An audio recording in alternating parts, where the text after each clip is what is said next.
All right, it is time for the 2021 Video Game Awards.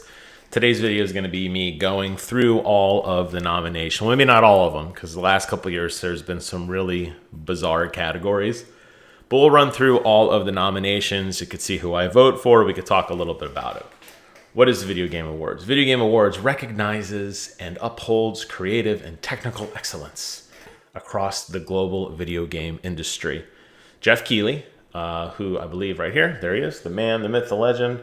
He is the reason we have the current iteration of the Video Game Awards. He is formerly known as the Dorito Pope, but I honestly really legitimately like this guy and everything he stands for.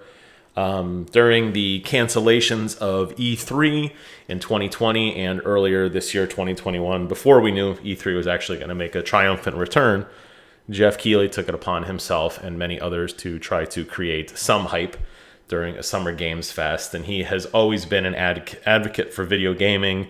He used to have a YouTube channel a long time ago where he would have like a sit-down panel and discuss video gaming. So he's tried a lot of different things. Definitely found his niche, in my opinion, with the Video Game Awards. But he is just the organizer.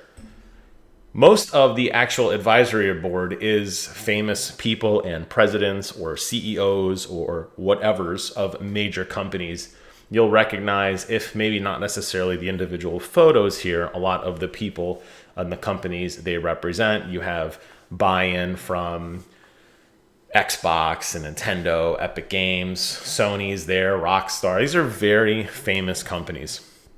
And these guys serve as the advisory board to kind of use their star power to pull together and make sure that this all runs smoothly. And I have to say, in the last few years, honestly, I think it has run very smoothly. So how this works is a jury of peers that are collected from famous video game journalists around the world get together and nominate their games. So we don't really, as a fan, you don't get to say, oh, well, I think so-and-so should be Game of the Year. These guys are going to narrow down the list for you. So all of these companies sent their representatives to sit in a room or to vote or however they decided to do it, to come together with what they felt were the best games of the year. And you can see there's actually quite a bit of support internationally, which I'm really glad to see. You know, a lot of times the United States, which arguably is the biggest market for video gaming, not arguably, it is, kind of overrides everything. So it's nice to see that we are getting buy-in from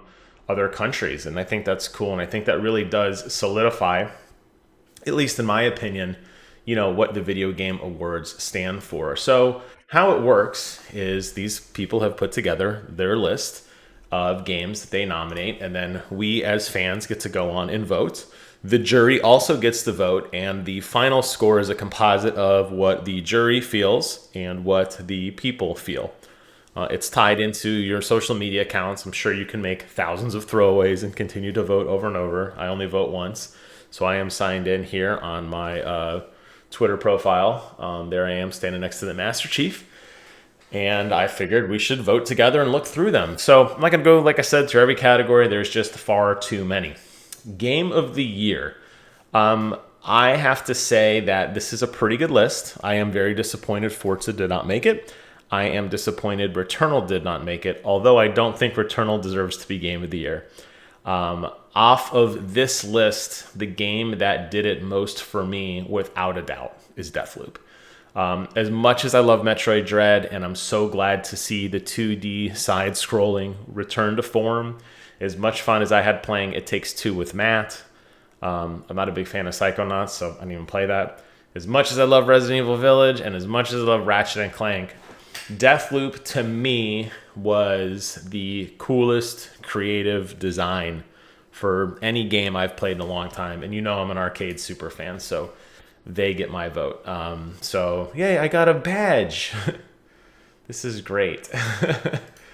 This is great. Let me make sure it's saved. Okay, it's saved. All right, moving on. Best Game Direction, awarded for outstanding creative vision and innovation in game design. Without a doubt, as soon as I see creative vision, immediately I think of It Takes Two. I loved what this game did. Some of the puzzles and the ways you had to solve things collaboratively with a friend the weapons that you got, the universe building that you got to take place in was amazing. And while there were some very quirky moments in the game, ultimately it was so charming to be part of that world. And I think because it was a co-op game, sharing that with somebody else was really special too. Best narrative. I have a feeling Life is Strange is going to win because I feel like Life is Strange has really been kind of pushing a narrative lately. But the best storytelling, I think I'm going to go with Deathloop again based on this list. And the reason I say that is I haven't played Guardians of the Galaxy, and while I know it is a strong single player campaign, Deathloop, the way that it is presented to you, the way you understand what's happening, is so narrative story driven. The way you're eavesdropping on people and learning from previous recordings and everything, you are involved in that narrative. I think that's a really solid pick. Although I do really honestly believe when we watch the Game Awards, I do believe Life is Strange is probably going to win that. Art direction, I got to go with Ratchet and Clank. That was such a beautiful game. It really pushed the limits of solid state drives. And I think really, when you look at how charming that game is, you feel like you're in that world. And this isn't anything new. So that's what makes me wonder if this will actually win. I don't feel like this is something that's really pushing the narrative. I think it's just a master class of its existing craft. I don't think there was anything there that really drove the design any different than previous Ratchet and Clank games. Best music and score, Nier was a phenomenal soundtrack. Cyberpunk actually has really good music too, though. And as a matter of fact, when I bought Cyberpunk, I bought the box copy. It did come with the soundtrack, and I do listen to it quite a bit. Yeah, you know what? I'm going to go with Cyberpunk. I think this is probably the only thing that's actually going to win. Poor game. Got absolutely eviscerated. Rightfully so. Best audio design, Returnal, I think, is probably where I'm going to go with that. I'm looking. I'm thinking Resident Evil. Did it have good audio design? It did. But I don't really remember any creepy ambient music. I remember with Resident Evil Village, like walking through the hallway and hearing the sisters cackling behind me. I remember all the chains rattling when we were going through the industry level with Heisenberg, but nothing really stands out. I feel like Forza Horizon is just a list of pop culture type of music. Deathloop's music didn't really inspire me all that much, so I think Returnal did, because it had really good sound effects, but it also had really good ambient music as well. And it flared up when you were in battle, and then it phased down when you weren't. So I think that's a solid vote for Returnal. Best performance. These are people who were the eyes and the ears and the faces of these video games. And I think Lady Dimitrescu is going to win because everyone's just obsessed with that character. Interestingly enough, I just realized we have two characters for Deathloop. We have both Juliana and Colt. I kind of want both of them to win simultaneously. I don't think that's going to happen. Juan Carlo Esposito, as phenomenal as an actor he is, incredibly underused in Far Cry 6. I did not play Life is Strange. I'm going to go with Juliana. She was such a pest in that game, but she got in your head in a very good way. And the banter between her and Cole before every mission was just phenomenal. So I think one of those two. Honestly, I think Lady Dimitrescu is going to win because people are just obsessed with her. We'll see. Games for impact. These are games that provide a pro-social meaning or message. I'm surprised to see my boy Kevin's True Love Boyfriend Dungeon on the list. That's a game that he really got into quite a bit. I don't know a lot of these games. So, I don't know. I'm going to go Boyfriend Dungeon because it's the only game I could somewhat understand. I don't know how that's really an impact when you turn your boyfriends into weapons. Maybe it was a deeper social meaning that I wasn't quite aware of. Now we're starting to get into some of the categories that are a little bit out there. Best ongoing series. I like Genshin Impact, but I kind of fell off of it early. Call of Duty, I really think they have done such a phenomenal job with their events and all of the seasonal stuff that they have done. I'm a big fan of Call of Duty in general. I think that's a solid vote for that one. Best indie game, 12 Minutes was fun. I didn't love it, but I think it was very thought provoking. The little bit, I think it lasted a little bit too long. But out of these indie games, I would think that that's probably the best vote. Mobile games, I haven't even played any of these. Actually, I shouldn't say that. I did play one round of League of Legends Wild Rift. And as you see here now, as I'm kind of going to blast through these a little bit quicker, you can definitely start to see where a lot of these games and these categories kind of fall off. I always felt like one of the big criticisms with this particular franchise was, or this particular award show was, they focused far too much on things that they shouldn't have focused on. I think you can celebrate games without celebrating every single small little detailed aspect of gaming. And I think when you start getting into some of these categories, it kind of gets lost a little bit. Like, why is best action game 15th on the list of 30 things to vote? This should be like the third or fourth thing. Action games are incredibly popular and a lot of fun to play. To me, I would think you would want to put that above other things. That doesn't mean to say the game is, that doesn't mean to say that category is less in rank, by the way, than the other ones. It's just the way it's presented. By now, I feel like people are kind of like, like, of course you're going to start off with Game of the Year, right? Like, that's a no-brainer. You're going to start off with that, but then you kind of start burying some of these other categories a little bit in there. And I'm not entirely sure why they chose this route. I never thought of Monster Hunter Rise as a role-playing game. And even though I never beat Cyberpunk, the little bit I did play, I felt like V entirely. So I think that is a solid vote there. I'm surprised to see Nickelodeon made it on the best fighting game. I guess it was a quiet year because other than Virtua Fighter, I don't think a lot of these games are all that popular. And this is what I mean. Some of these games you kind of start to look at some of these a little bit and you start to say, oh, well, maybe, you know what? Yeah, I'm going to go with that. Maybe, I don't know. Best sim strategy. Age of Empires 4. What a phenomenal experience. I haven't done a proper review on that. I don't even know how to address that game. Largely because I suck at it. But I'm very surprised that I fell in love with that game as much as I did.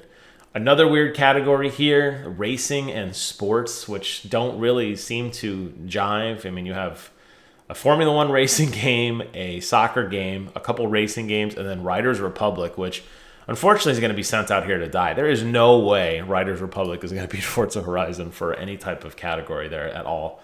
Multiplayer game, Valheim was incredibly fun. My friend Matt put together a server and we would all log in together and play, and that was just really nice. And I'm glad to see Valheim actually gets a little bit of love. Surprisingly, though, when I think of multiplayer, Valheim isn't the first thing that comes to mind. I think most people think more competitive first-person shooters. But hey, I'm glad at least Valheim's getting a little bit of love, and hopefully they seal up that category. Here's where you get into the I have no idea who any of these people are. Totally random content creator. I'm going to pick this guy because he's a cartoon. This is a popularity contest on a lot of these, and that's just the way it is. You definitely have a lot of these companies that and personalities that really lean heavily on their fan base to try to get people like hyped up to get into the game. Why is there a category for most anticipated game? No way. I mean, as much as people are excited for God of War and Horizon, I think Horizon is not nearly as popular as people think it is. There's no way, especially after that recent trailer that came out, this is going to win solely because it's fresh on people's minds. At least, I mean, I can't see that happening any other way. Maybe I'm wrong. I don't know. Best esports athlete. I don't see my name on here, so clearly there must be some sort of mistake, right? And I would again argue most of these people nobody knows. I know Simp only because I've seen him play a few times. I've never heard of any of these other people.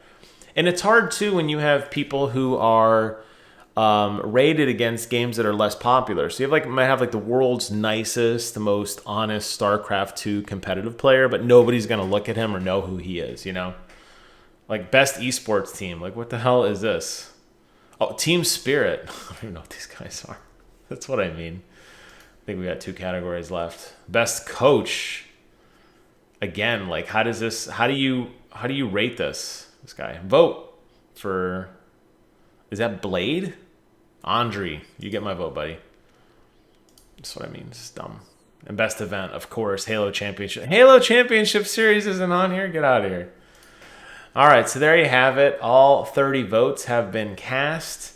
Very excited to see kind of how this all pans out. Everything is going to be live December 9th, back in person at the Microsoft Theater right across the street from where they hold E3 every single year.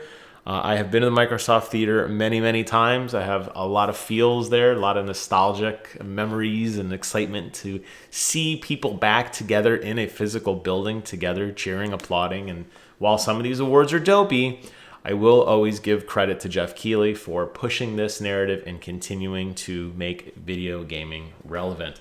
Hope you guys found this video informative and interesting. I will post a link to the Game Awards in the description below. Do yourself a favor and go vote, at least for a game or two. You don't have to go through all 30 of them like I did. But go pick your favorite game, pick a category or two you like, throw the developers and the creators that you like some love, and save some for me. Until next time, I will see you guys on the other side.